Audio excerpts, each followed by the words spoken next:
Arabiyyan dalam bahasa Arab. Wala inittaba'ta, dan seandainya kamu mengikuti ahwa'ahum, hawa nafsu mereka, ba'dama ja'aka, sesudah apa datang kepadamu, minal ilmi, dari pengetahuan, malaka, tidak ada bagimu, minallahi, terhadap Allah, min waliyi, dari seorang pelindung, walawakin, dan tidak seorang pemelihara. Walaqad arsalna, dan sesungguhnya kami telah mengutus rusulan, beberapa rasul, min qablika, dari sebelum kamu, waja'alna, dan kami jadikan lahum, kepada mereka, aswajan, istri-istri, wa dzurriyyatan, dan keturunan. Wa makana, dan tidak ada li rasulin, bagi seorang rasul, ayat dia akan mendatangkan di ayatin, dengan satu ayat, illa bidnillahi, kecuali dengan izin Allah. Likulli ajalin kitabun, bagi tiap-tiap masa kitab. Yamhullahu, dia menghapus, mayyasha'u, apa yang dia kehendaki, wa yuthbitu, dan dia menetapkan, wa indahu, dan di sisinya, umul kitab, wa imma, dan jika siksa, nuriyannaka, kami perlihatkan kepada kamu, ba'dal ladzi na'iduhum, sebagian yang kami ancamkan kepada mereka, au natawaffayannaka, atau kami wafatkan kamu, fa innama, maka sesungguhnya hanyalah alaika, atasmu, al-balaghu, menyampaikan, wa alaina, dan atas kami, al-hisab, menghisab. Shadaqallahul adzim. Terima kasih. A'udzu billahi minasyaitonir rajim. Bismillahirrahmanirrahim. A'udzu billahi minasyaitonir rajim. Bismillahirrahmanirrahim. Kadzalika anzalna hukman arabiyyan. Ini pertama ya, kita pahamkan diri kita masing-masing ya. Jadi pertama dari kata hukman ya. Pertama dari kata hukman. Ini wa kadzalika, dan demikian anzalnahu. Oh ya, pertama dari nunnya itu ya. Anzalnahu, kami menurunkan Al-Qur'an. Berarti yang menurunkan Al-Qur'an itu siapa? Allah. Berarti yang berbicara di dalam kitab suci Al-Qur'an itu siapa? Allah. Berarti yang membuat peraturan-peraturan di dalam Al-Qur'an itu siapa? Ya Allah. Berarti yang mengatakan ini hak, ini batal itu siapa? Allah. Berarti yang mengklarifikasi tentang cerita-cerita masa lalu yang terjadi perselisihan, entah itu tentang kelahiran Nabi Isa, entah itu tentang penciptaan Adam, entah itu tentang Ashabul Kahfi, entah itu tentang kejadian Nabi Musa, Nabi Yusuf, yang mengklarifikasi itu dengan benar siapa? Ya Allah, karena dikatakan anzalnahu. Tentu dari sudut pandang iman kita sebagai muslim ya. Lah, kalau sudah begitu, kita sudah diberitahu Allah bahwa yang menurunkan Al-Qur'an itu Allah. Oke. Sepakat di situ dulu kita. Terutama yang ngaji ini, bareng-bareng saya ini. Sepakat dulu bahwa yang menurunkan Al-Qur'an itu Allah. Sepakat dulu bahwa mushaf yang sedang kita baca ini adalah kumpulan firman Allah yang diturunkan Allah melalui Jibril kepada Nabi Sallallahu Alaihi Wasallam. Dan kita juga harus yakin bahwa Nabi Muhammad Shallallahu Alaihi Wasallam itu utusan Allah yang amanah, nggak mungkin bohong. Ini penting ya, supaya kita meyakinkan diri kita dulu, supaya nanti ke depannya isi Quran itu tidak lagi kita bantah, tidak lagi kita pertanyakan keabsahannya, kita tidak lagi berdebat tentang validitasnya, gitu ya. Karena ada sejak dulu itu beberapa orang yang mencoba mengotak-atik Quran, bahkan umat Islam sendiri, terutama pada ayat-ayat yang mutasyabihat, ayat-ayat yang mungkin masih perlu penafsiran tambahan. Mereka selalu ibtigho ta'wilihi wa ibtigho al-fitnah. Jadi mereka selalu mencari-cari takwilnya begini, oh Adam itu bukan manusia pertama, Adam itu gini. Lah ya ngapain gitu loh. Ya kan? Atau mencari fitnah, bahkan itu dalam surat Ali Imran diterangkan itu. Jadi supaya kita tidak begitu, supaya kita meyakini betul ini dari Allah, wes nang ayo dilakoni.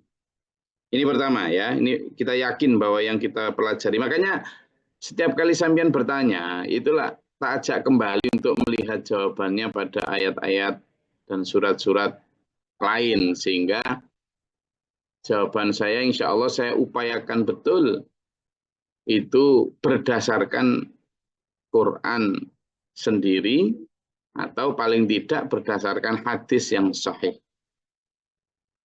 Yang pertama. Yang kedua, Quran ini datang sebagai apa? Di sini disebutkan sebagai hukman, sebagai hukum, sebagai hukum. Ya. Kalau bahasa Belandanya sebagai Burgerlijwetboek. Nah ya, wetboek atau wetboek itu. BW. Jadi kalau zaman pernah belajar hukum itu mesti di masa kolonial dulu itu mereka membuat satu hukum yang tertulis. Nah, Quran ini begitu. Hukum dari siapa? Dari Allah.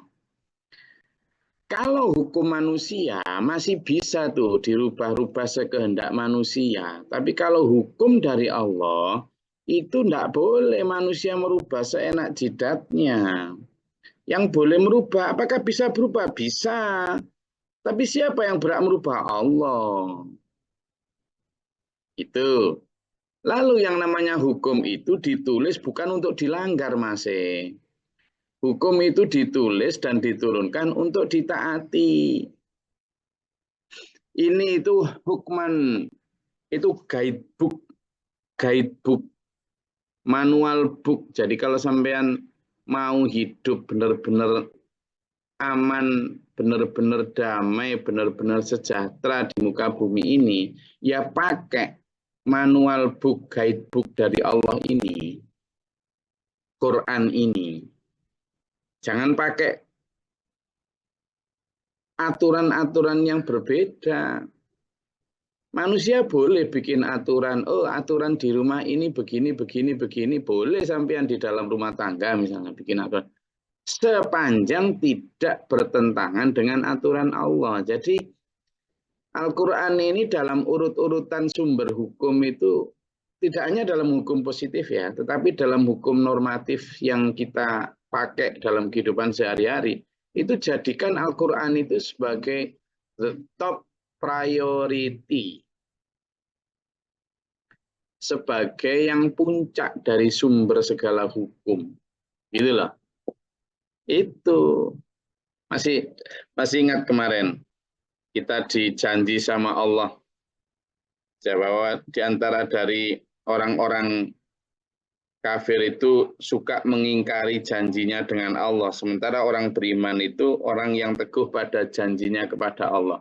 Apa janjinya Allah, janji kita kepada Allah? Ketika kita di alam ruh ditanya alastu birabbikum, Bukankah aku ini Tuhanmu?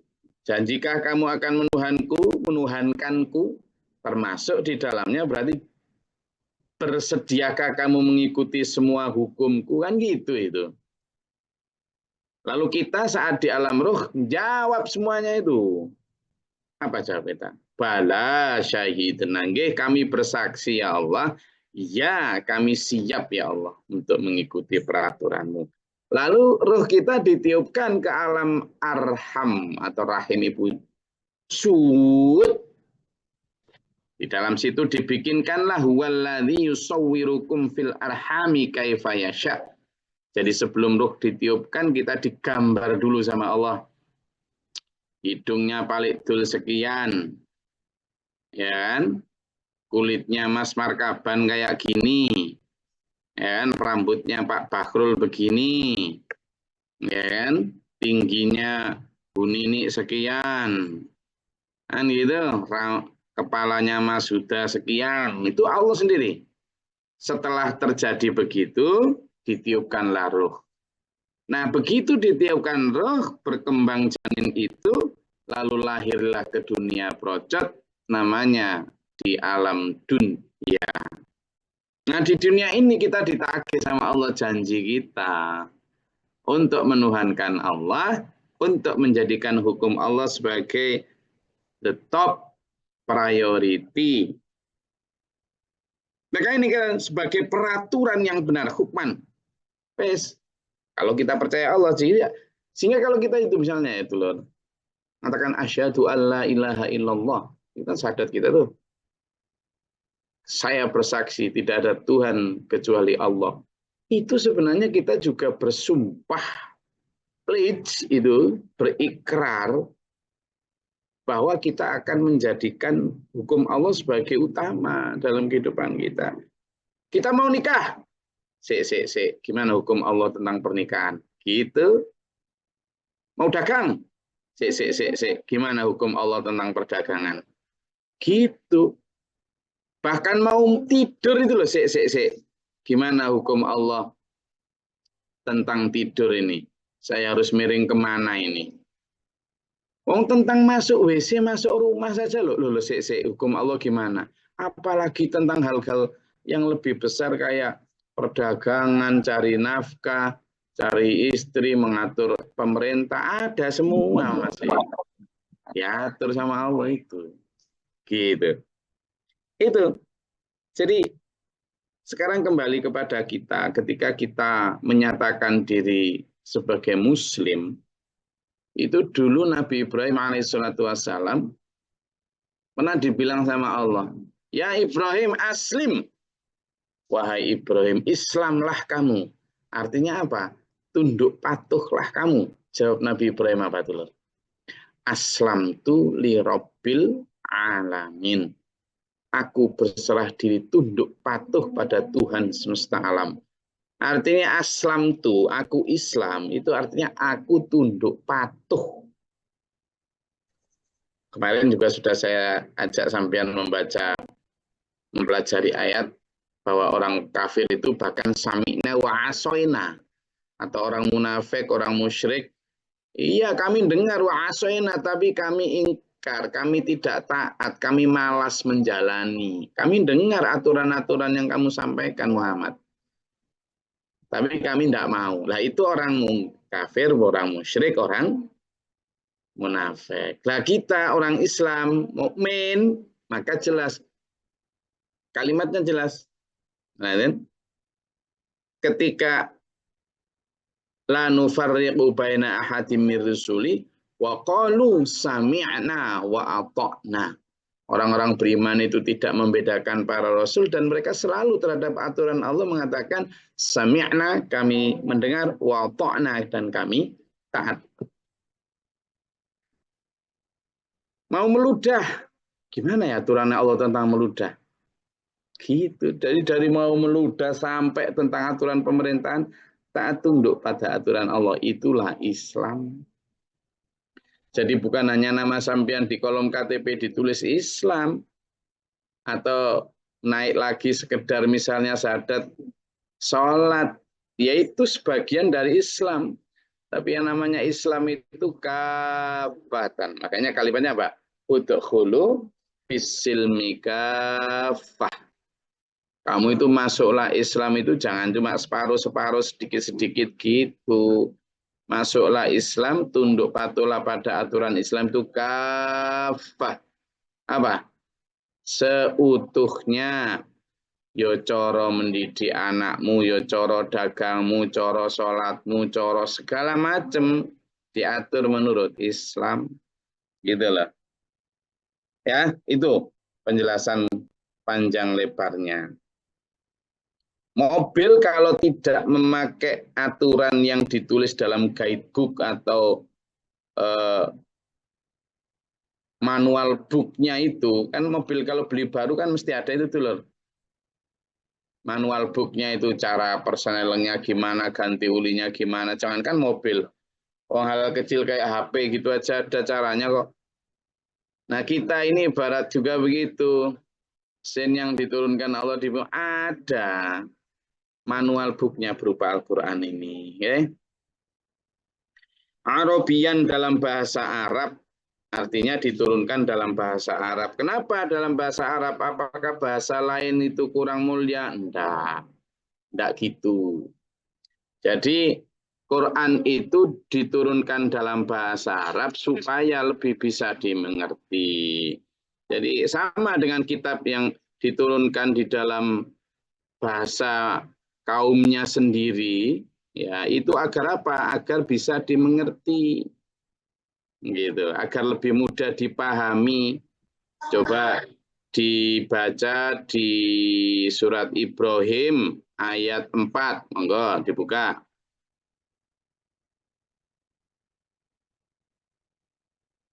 Surat Ibrahim ayat 4. A'udzubillahi minasyaitonirrajim. Bismillahirrahmanirrahim. Dan kami tidak mengutus seorang rasul pun, melainkan dengan bahasa kaumnya, agar dia dapat memberi penjelasan kepada mereka. Maka Allah menyesatkan siapa yang dia kehendaki, dan memberi petunjuk kepada siapa yang dia kehendaki. Dia yang maha perkasa, maha bijaksana. Shadaqallahul adzim.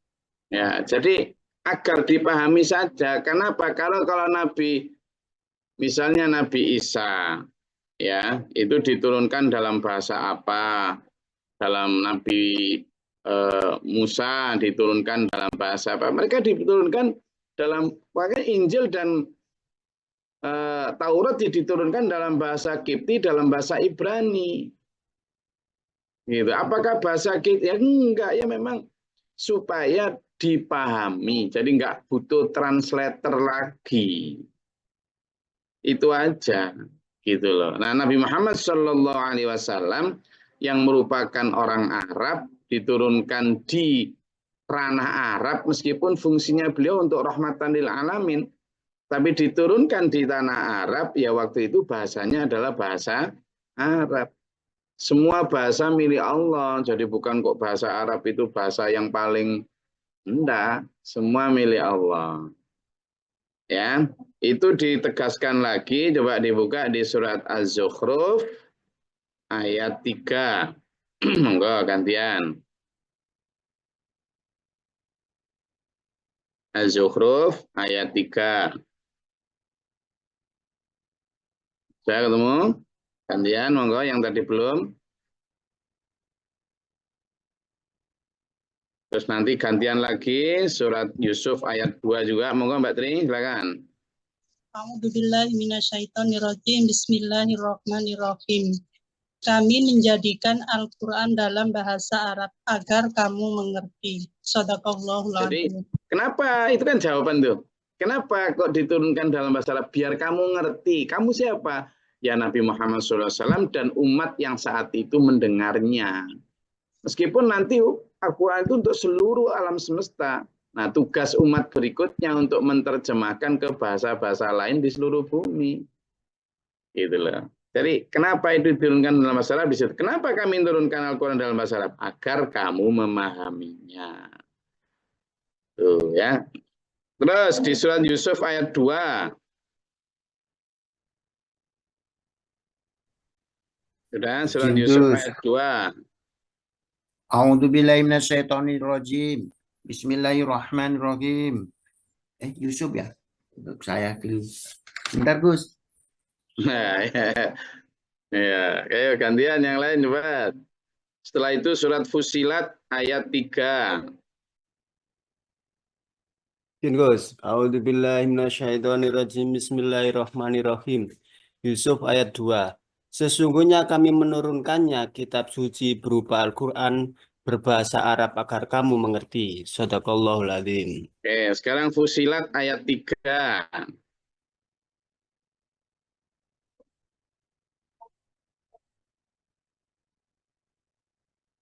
Belum ketemu?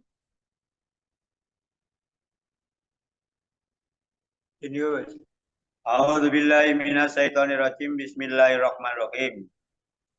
Kitab yang ayat-ayatnya dijelaskan bacaan dalam bahasa Arab untuk kaum yang mengetahui. Shadaqallahul adzim. Jadi itu ya fungsi-fungsinya kenapa diturunkan dalam bahasa Arab dan sebagainya. Sehingga bahasa kaumnya yang tadi itu adalah agar memahami. Sehingga ya nanti kalau misalnya Quran diturunkan di Arab, terus pakai bahasa Jepang, lah ya pakai mengulang gitu. Makanya kitab Injil itu Nabi Isa diturunkan dalam bahasa Suryani, gitu kan? Nah, kitab Zabur termasuk kitab Taurat juga diturunkan dalam kitab Zabur yang kepada Nabi Daud itu dalam bahasa Kipti, ya. Kemudian kitab Taurat diturunkan dalam bahasa Ibrani, ya. Tuh. Wala ini taba'ta ahwa'ahum ba'da ma ja'aka minal ilmi ma laka minallahi min waliyyin wala waq. Nabi Muhammad juga diberi peringatan sama Allah. Quran ini sudah hukum. Jangan mau dirubah-rubah oleh orang-orang sekitarmu hanya karena tradisi atau apapun atau karena mayoritas begini begana, jangan Muhammad. Kalau engkau mengikuti apa yang keinginan mereka setelah sudah datang petunjuk kebenaran ilmu dari Allah itu, maka tidak ada penolong bagi kamu dari sisaan Allah, tidak ada. Dan juga tidak ada yang bisa melindungi kamu, tidak ada. Jadi jangan ikuti mereka. Ada dalam ayat lain itu, jangan ikuti kehendak mereka Muhammad. Campur mawar langsung. Walaqad arsalna rusulan min qablika wa ja'alna lahum azwajan wa dzurriyyatan. Dan sungguh kami telah mengutus beberapa rasul sebelum engkau Muhammad. Dan kami berikan mereka anak-anak istri keturunan. Jadi mereka ada. Tapi gini tuh loh, seperti yang sudah saya pernah sampaikan ya. Jadi generasi awal kadang umat itu masih mengikuti sunnah nabinya sebagaimana dijelaskan. Ada satu hadis sahih menjelaskan begini. Rasul-rasul sebelumku, umat memiliki pengikut-pengikut setia. Lalu generasi pertama itu, pengikut-pengikut setia itu, mengamalkan amalan nabinya persis seperti yang disampaikan oleh nabinya. Persis seperti yang diteladankan dan penafsirannya juga. Lalu generasi itu hilang. Generasi awal itu hilang, maka disambung dengan generasi selanjutnya. Siapa generasi selanjutnya? Generasi selanjutnya adalah mereka yang beramal, yang tidak mengamalkan amalan nabinya. Atau mereka beramal, tapi tidak seperti yang diajarkan oleh nabinya. Jadi ada dua golongan. Tidak mengamalkan apa yang matinya mengingkari, atau mereka beramal tapi tidak sesuai dengan tuntunannya, entah ditambah, entah dikurangi, entah dicampur adukkan dengan keinginan dan hawa nafsu mereka atau tradisi-tradisi mereka. Itu dari dzurriyyatan tadi. Jadi keturunan Nabi Rasul atau murid-murid sahabat Nabi Rasul belum tentu mereka semuanya. Gitu. Ada sahabat-sahabat pilihan, ada keturunan pilihan. Itu Nabi Ibrahim sendiri ketika berdoa, ya Allah jadikanlah keturunanku sebagai orang-orang soleh, maka Allah pun menjawab, ya, tapi sebagian dari mereka, bukan semuanya. Itu Nabi Ibrahim, apalagi cuma kita, apalagi cuma saya seorang Gus, seorang kiai. Wa makana li rasulin ayyatiya bi ayatin illa bi idznillah, dan tidak ada hak bagi rasul itu untuk mendatangkan mukjizat kecuali izin Allah. Kemarin sudah kita bahas ya. Jadi tidak ada itu nabi itu sakti, apalagi sekarang hanya bukan nabi, lalu ngaku wali, lalu bisa terbang, berjalan di atas air. Ini ada apa ini? Ya, ayo hati-hati ya dengan segala macam penyimpangan paham. Nabi Muhammad SAW itu ketika ke Taif dilempari batu, ya berdarah. Kurang sakti apa Nabi Muhammad? Berdarah, Mas. Nabi Muhammad itu dalam perang Uhud, dalam perang Hunain, dalam perang Tabuk terluka. Kurang sakti apa? Umar bin Khattab wafat terbunuh. Utsman bin Affan wafat terbunuh. Pendekar paling utama setiap kali ada perang tanding itu yang dimajukan pertama Ali bin Abi Thalib. Loh itu loh wafat terbunuh tuh loh. Demikian pula dalam hal mukjizat. Jadi tidak ada misalnya aku sakti sini. Dalam hal mukjizat, ketika Nabi Musa dikejar oleh Fir'aun, lalu jalan buntu di depannya itu laut, itu Nabi Musa ya sawadi, tawakut. Ya opo ya, apalagi cerewetnya Bani Israel. Ya apa gini, gimana ini Musa kamu? Wah, nggak jelas yang mencari jalan, ya nggak karuan. Nabi Musa yang cuma berdoa aja sama Allah. Lalu baru, gitu kan. Idribi asok, itu pukulkan tongkatmu Musa. Tongkat yang biasanya dipakai untuk jalan itu. Bukan kok tongkat yang dijamus-jamus atau didoa, enggak. Tongkat biasa itu, sama Allah jadi hebat. Allah dipukulkan, laut terbelah. Biidznillah, begitu nyampe di ujung sana lah kok Fir'aun nyusul, ya takut lagi. Ingin nyusul ya apa? Ndonga lagi, pukulkan lagi tongkatmu Musa, dipukulkan menyatu laut. Sama dengan ketika ada orang mati. Nabi Isa juga gitu, ucapkan ini Isa, yuhyi biidznillah, hidup karena izin Allah. Kalau enggak gitu enggak bisa, Mas. Jadi makanya Nabi Muhammad SAW dalam surat Al-Kahfi itu disebutkan, ana basyarum mithlukum yuha ilayya. Aku ini manusia biasa kayak kamu. Anatominya ya sama, ya dipasang dengan emosi adrenalin yang sama. Bedanya aku ini mendapat wahyu. Jadi ayo kita jangan tertipu oleh angan-angan kosong sehingga seolah-olah si A, B, si C, si D, si O itu sakti-sakti, tidak ada. Semuanya itu kalau Allah mengizinkan, ya, bukan karena keinginan kita. Likulli ajalin kitab, setiap masa itu ada kitab tertentu. Kemarin kita sudah pelajari bahwa setiap daun yang jatuh pun Allah mengetahui. Artinya semua itu tercatat dalam Lauhil Mahfuz. Yamhullahu ma yasha'u wa yuthbitu. Fa'indahu ummul kitab. Allah menghapus atau menetapkan satu hukum itu terserah Allah. Dulu homer itu atau arak itu dibolehkan, lalu tidak boleh. Dulu ziarah itu tidak boleh, kemudian dianjurkan boleh. Dulu jilbaban itu tidak wajib, lalu kemudian diwajibkan. Dulu yang diharamkan lalu dihalalkan. Ada yang dulu dihalalkan lalu diharamkan. Itu memilih Allah sendiri, bukan enggak hak kita untuk melakukan itu enggak hak kita, gitu.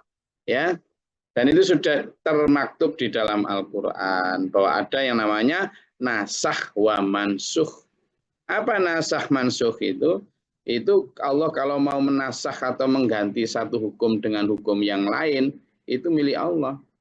Jadi mansukh itu yang digantikan, nasakh atau nasikh itu yang menggantikan. Itu sudah jelas milik Allah, ya. Karena itu semuanya sudah tercatat di Lauhil Mahfuz. Oke, sampai di situ. Monggo kalau ada yang mau ditanyakan, silakan.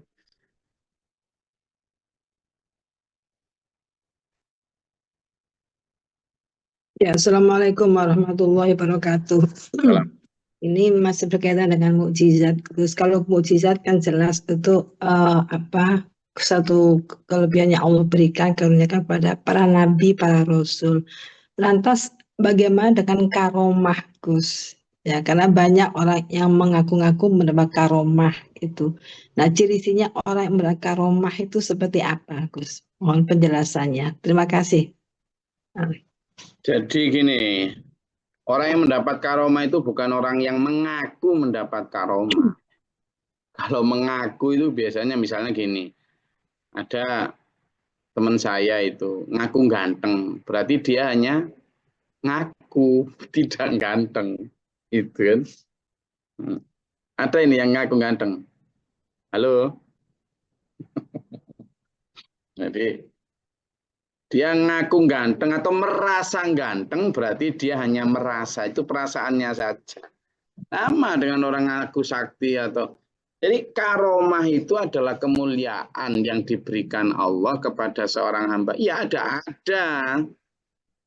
Jadi makanya Allah kan berfirman dalam satu ayat itu bahwa Allah melebihkan hamba yang satu di atas hamba yang lain itu mayyasya. Siapapun yang dikehendaki.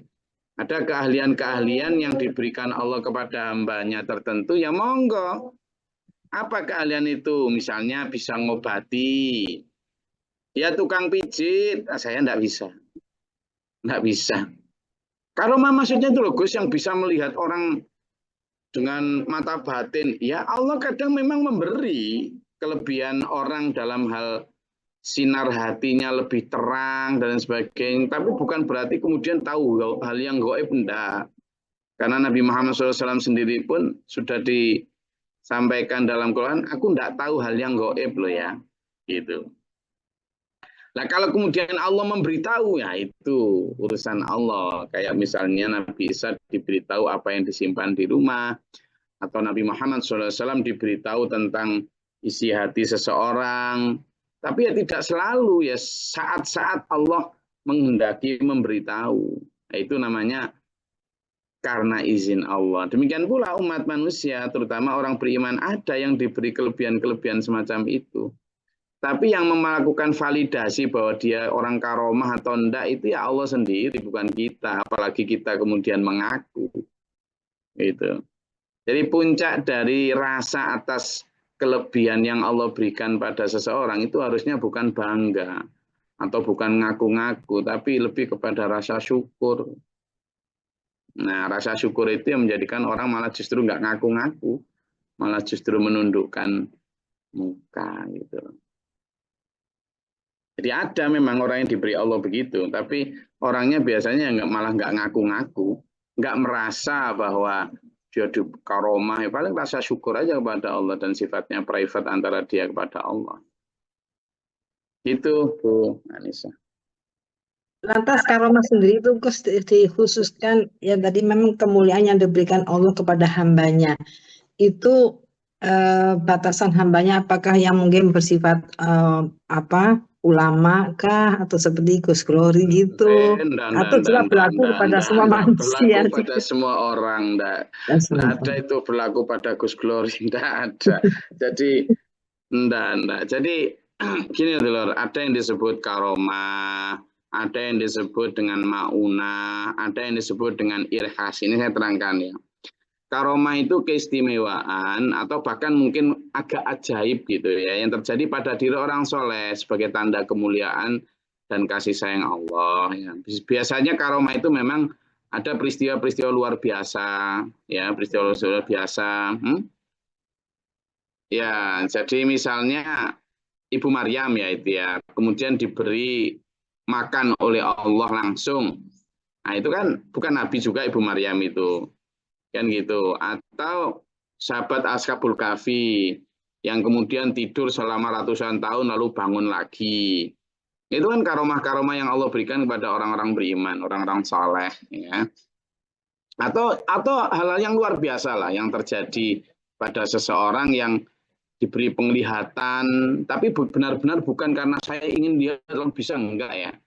Sama dengan wahyu mujizat yang diberikan Allah kepada Nabi kan bukan keinginan Nabi itu. Nah, karomah yang diberikan kepada orang-orang beriman juga begitu. Ya, itu atas izin Allah. Memang ada itu. Lalu maunah, apa maunah itu? Maunah itu artinya pertolongan. Jadi pertolongan yang diberikan Allah kepada hamba-hambanya yang dipilih itu saat-saat kritis atau sulit, dengan pertolongan bantuan dari Allah melalui hamba-hambanya yang membutuhkan. Ada, entah itu kemudian diselamatkan dari bahaya atau apa yang sifatnya itu hampir tidak masuk akal gitu. Ya ada juga, tapi sifatnya itu sangat jarang dan ya bukan kok hal keseharian. Lalu irhas. Kalau irhas ini khusus untuk Nabi ya, atau tanda-tanda kenabian ditampakkan kepada calon Nabi atau Rasul sebelum diangkat menjadi Nabi Rasul, seperti Nabi Muhammad SAW yang ketika kecil dinaungi dengan awan dan sebagainya itu ya, saat masih bayi dan sebagainya. Seperti Nabi Isa yang kemudian bisa bicara ketika masih dalam gendongan dan sebagainya. Ada itu. Kalau mas sekarang zaman ini ada nggak? Ada. Itu hamba-hambanya yang dipilih yang mendapatkan apa ya, kemuliaan, keistimewaan dari Allah yang diberi atas izin Allah, hal-hal yang di luar nalar bahkan ada. Oke. Itu. Ada lagi? Terima kasih. Oke.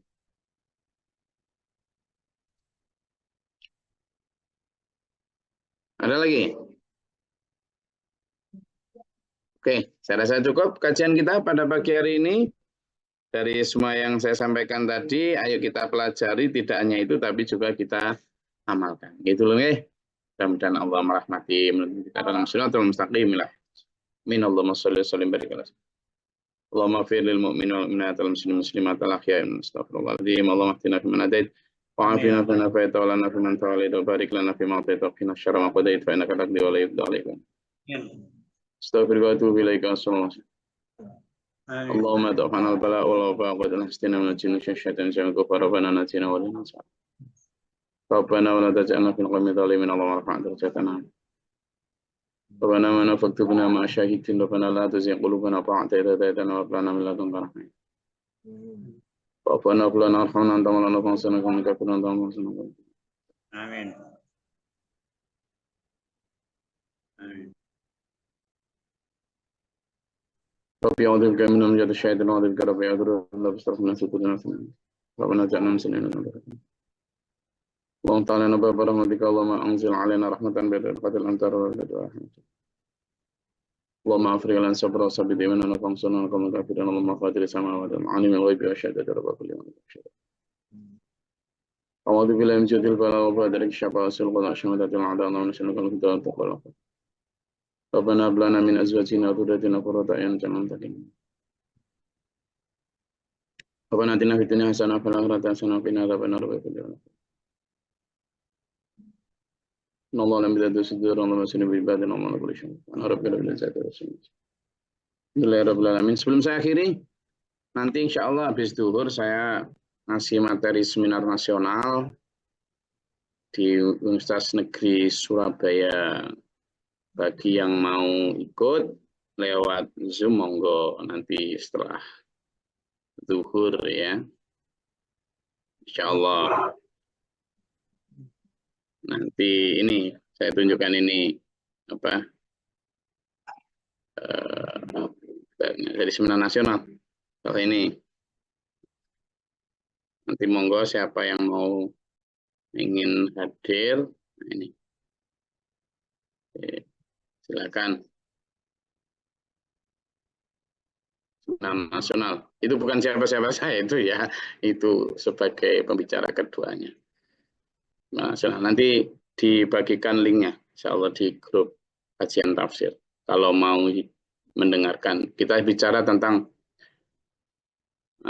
bisnis digital learning, tentang karir. Monggo. Oke. Assalamualaikum warahmatullahi wabarakatuh. Waalaikumsalam warahmatullahi wabarakatuh. Hadir.